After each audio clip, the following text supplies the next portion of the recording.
काजल नहीं काजल हो कि माई है दुल्हा के बहनी के ताजो नहीं माई है दुल्हा के बहनी के ताजो नहीं सखी है दुल्हा सुंदर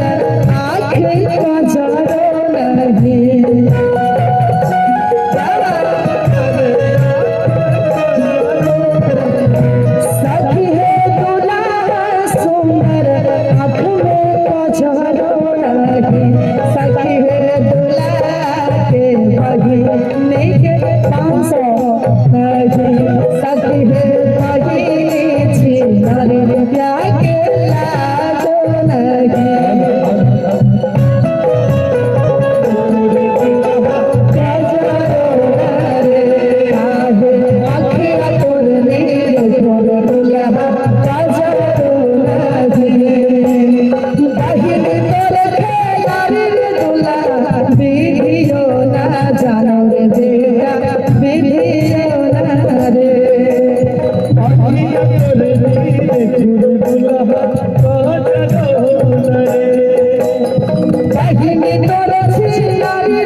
छूट का है जब लगाए हैं तो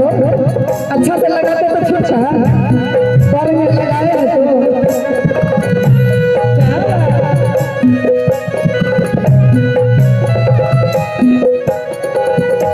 साथी है दुल्हा सुंदर मुँह में चंदन नहीं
तपस्या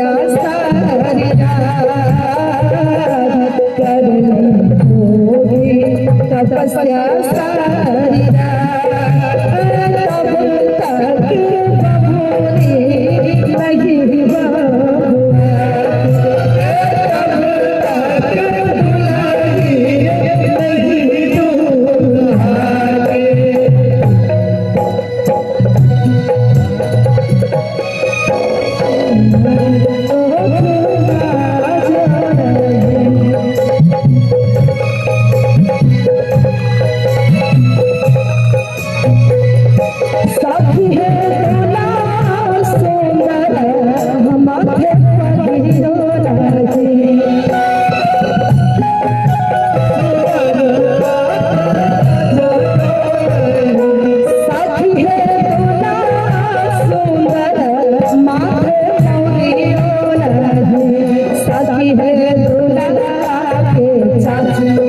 जी के लाजो रहे सखी है दुल्हा के चाची जी के लाजो रहे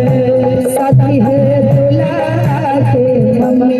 जी के लाजो रहे चाची जी के लाजो रहे हरिया